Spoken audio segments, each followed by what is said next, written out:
Hi, welcome to Talking Balls, your Monday roundup of the High Peaks football news. Hi, I'm Louise Bellicoso, this is Jason Chadwick. Right, drama at the Sutherlands. Yeah, well, I think it needed something to liven up the game, didn't it, really? Well, flat. Yeah, I think that's one way to describe it. I don't know what it was, it was just...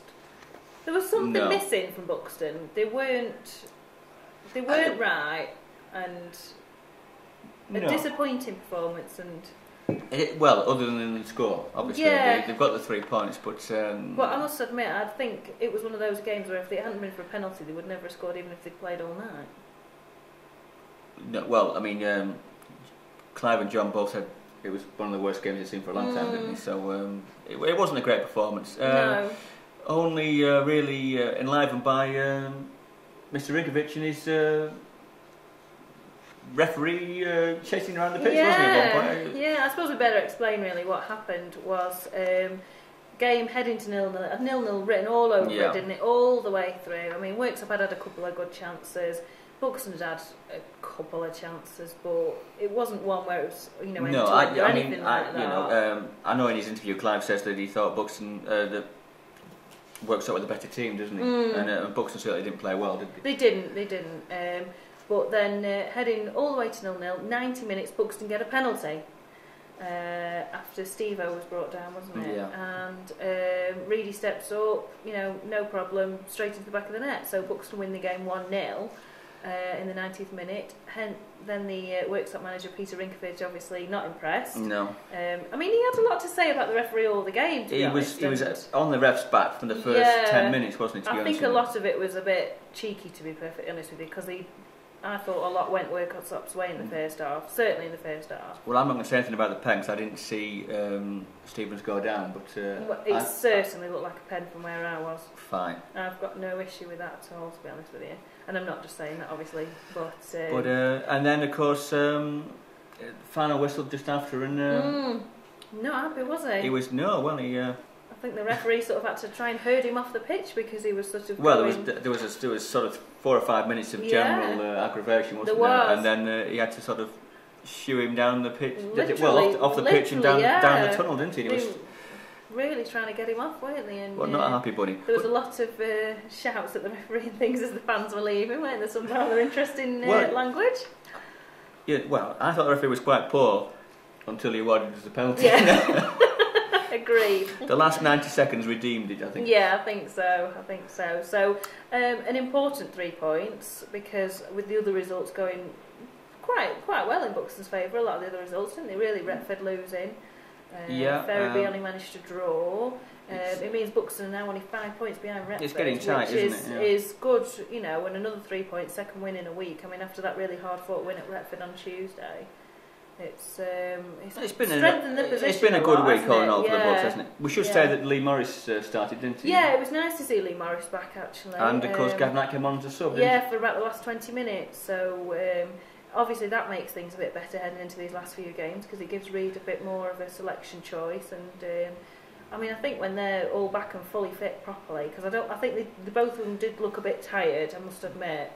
Lee Morris and Gav Knight, neither quite were fully fit, obviously. But I think once they are, and you've got them in Reed, who's now got 12 in 12, you're looking at a pretty strong attacking team, I think, really, aren't you? He must have missed. I can't remember Reedy missing a penalty. Can you? He must have missed them sometime in his career, but I can't remember missing a penalty. Certainly not recently. No. You can always count on him, can't you? Absolutely. Really? So. Couple of good saves from Scott as well, wasn't there? He tipped one onto the bar, didn't he? Early on, over the bar. He did. It was just one of those grind him out kind of results. Yeah, it was an ugly win, and I think that's what Clive says in his interview afterwards.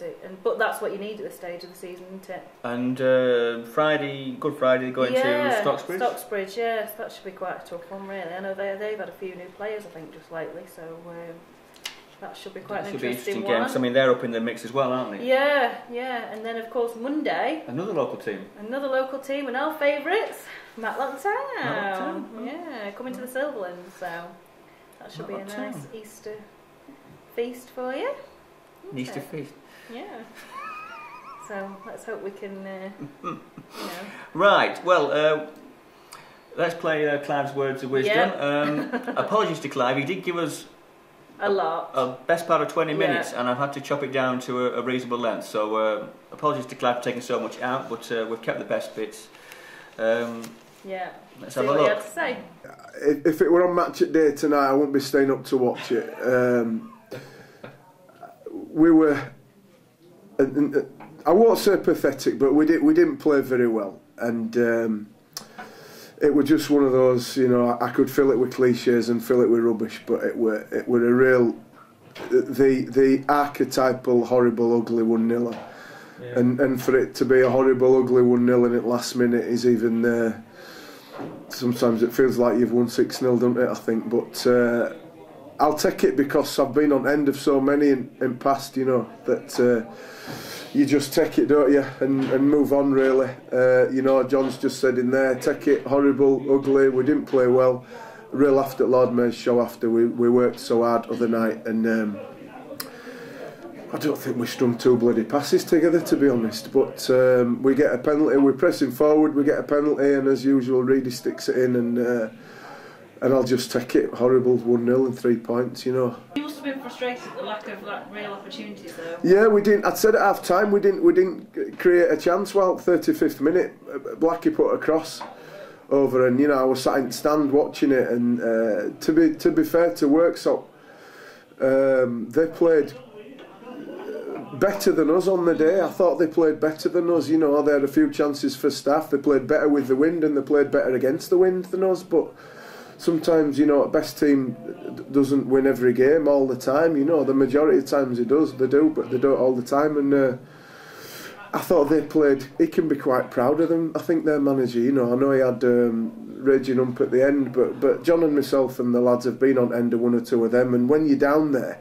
again, it's another cliche, but they just go against you. We could have turned round a goal down, you know, but we didn't. And I suppose you could say we kept going, and if a midfielder gets brought down in penalty area, then, you know, all credit to a midfielder for getting forward and gambling. We know Steve does that. We saw him at Retford the other night when he scored, so all credit to him, you know. And a couple of good saves from Scott Hartley again today. Well, as per usual, I almost expect him to save everything now. I'm disappointed if he doesn't, you know. Can we mention the one that he nearly let in, what would have been on YouTube?